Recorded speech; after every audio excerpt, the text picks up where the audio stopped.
There are three major theorems which come up on the AP Calculus exam. Unfortunately, they're not always mentioned specifically by name on the exam, but the concepts behind the three are a major part of calculus, and we should be ready for them. The first one is the extreme value theorem. And this one actually is connected to one of the most recent lessons regarding absolute extreme values. The extreme value theorem very basically says if f is continuous on the closed interval from a to b, then it is guaranteed that f has both a maximum value and a minimum value. In other words, because this theorem exists, it allows us to actually use the candidates test and to find the absolute max and absolute min. Right? Now, it's important to note that the extreme value theorem does not tell us where the maximum value nor where the minimum value is located. Nor does the extreme value theorem tell us what the maximum value or the minimum value is equal to. It merely states that one exists. Right?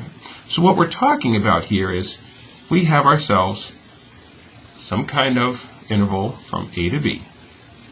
And what we're going to focus on here is that the condition states the function must be continuous on this closed interval. As long as the function is continuous on this closed interval, then we're guaranteed to have a maximum value and a minimum value. Right?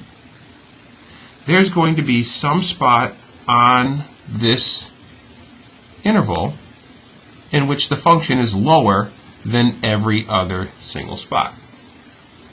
And there's going to be a spot, a value, on the interval in which the function's value at that x is higher, is greater than every other value. Again, it has to happen as long as the function is continuous.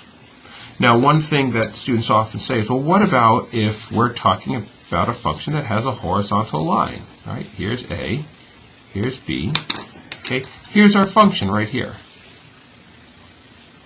Okay, so we're only interested in that area. Right?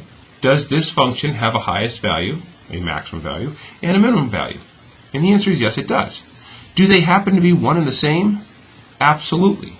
But it doesn't matter. It doesn't say that they have to be different. It just says it has to have a highest value and the function has to have a lowest value. Now underneath that you see the alternate form of the extreme value theorem. And again, this is basically what the theorem in English. This is the theorem in mathematical terms. Okay? They're saying the same thing. Once again, we see that the conditions of the function is continuous. Right? Mathematically, what we're talking about is there are x values, which we'll call c and d.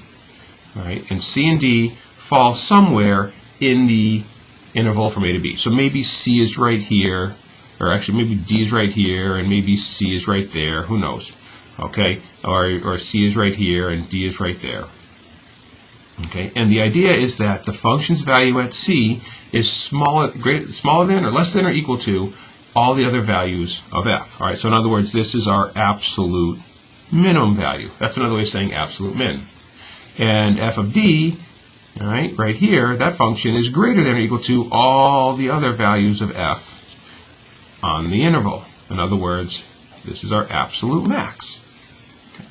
So you can see them either way. The reason why I point this one out is this one tends to be shown more on the exam.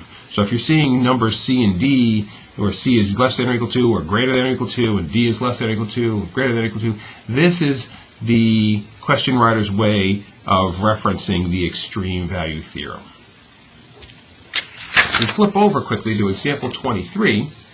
All right, we see let f be a function which does not have an absolute min on the interval from -3 to 3. What must be true of f on this interval? Well, if the function does not have an absolute min, and on the previous slide we said the function has to have an absolute min as long as the condition is met. And what's the condition? The condition is that f has to be continuous. So if f does not have an absolute min, what must be true about f? F is not continuous. So you're saying, okay, well, what does that mean? How does that work? How does the function not have an absolute minimum value? Well, it could be a situation like this. Right? Here is -3, here is 3, and we have a function which is not continuous on the interval. It has a vertical asymptote. right there.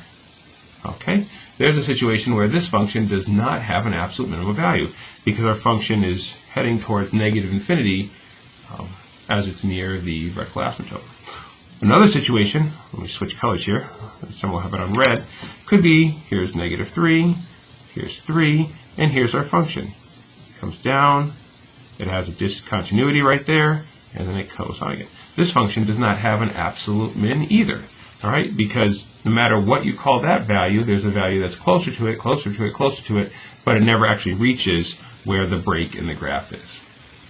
So if the function does not have an absolute maximum or absolute min, that means the function cannot be continuous on the closed interval.